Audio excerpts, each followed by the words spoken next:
एक समय था जब इस धरती पर इंसान नहीं डायनासोर्स राज किया करते थे। बड़े बड़े विशालकाय जंगल और ऐसे क्रिएचर्स जो कि इतने ज्यादा साइज में बड़े थे कि उनके सिर्फ चलने से ही धरती कांप उठती थी। लेकिन एक दिन सब कुछ बदल गया। एक ऐसा दिन जिसने इस दुनिया से डायनासोरों का नामो निशान मिटा डाला। लेकिन सवाल ये है कि इस दुनिया से डायनासोरों का अंत हुआ कैसे। तो इस वीडियो को आज हम पूरी डिटेल में जानने वाले हैं कि डायनासोरों का अंत कैसे हुआ। लेकिन उससे पहले आप हमारे चैनल पर नए हैं तो चैनल को सब्सक्राइब कर लें और चलो अभी चलते हैं अपने पार्ट 1 की तरफ।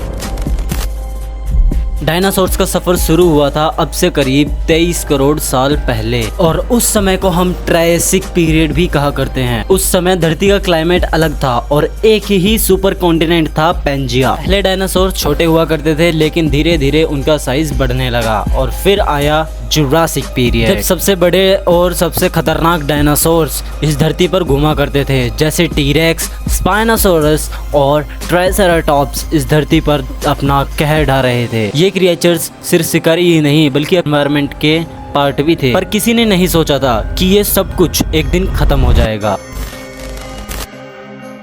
एक दिन 66 मिलियन साल पहले आसमान से एक एस्ट्रॉयड आया जो कि साइज में 10 से 15 किलोमीटर बड़ा था, जो कि 20 किलोमीटर पर सेकंड की स्पीड से इस धरती की तरफ चला आ रहा था। जब वो एस्ट्रॉयड धरती से टकराया तब जमीन का टेम्परेचर एकदम से 10,000 डिग्री सेल्सियस तक पहुंच गया और ये गर्मी डायनासोरों के अंत के लिए काफी थी। जमीन से सुलगते हुए पत्थर आसमान में पहुंच गए। फिर आई ग्लोबल डार्कनेस और सबसे पहले शिकारी डायनासोर्स मरने लगे। फिर एक एक करके पूरी स्पीसीज खत्म होने लगी।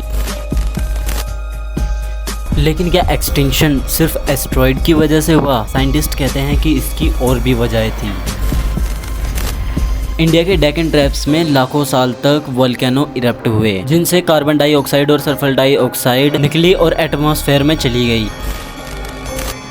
गर्मी और ठंड एक्सट्रीम होने लगी और एनवायरनमेंट डायनासोर्स के लिए गंभीर हो गया।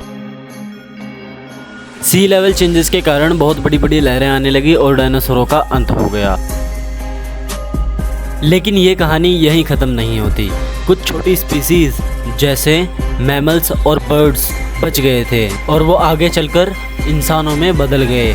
और हाँ, जो आज की जो बर्ड्स हैं वही डायनासोर्स के वंशज हैं। तो हम कह सकते हैं कि डायनासोर्स का अंत नहीं हुआ, बस उनका रूप बदल गया और ऐसे ही कहानी आगे बढ़ती रही। तो दोस्तों, ये थी कहानी उन क्रिएचर्स की जो कभी इस दुनिया के किंग थे। अगर आपको ये कहानी पसंद आई हो और ऐसे ही मिस्ट्री से रिलेटेड फैक्ट्स में आपको इंटरेस्ट है तो हमारे इस चैनल फैक्ट्स माइंड को सब्सक्राइब करो। मैं मिलूंगा आपसे ऐसे ही एक और मस्त सी वीडियो में। So good bye.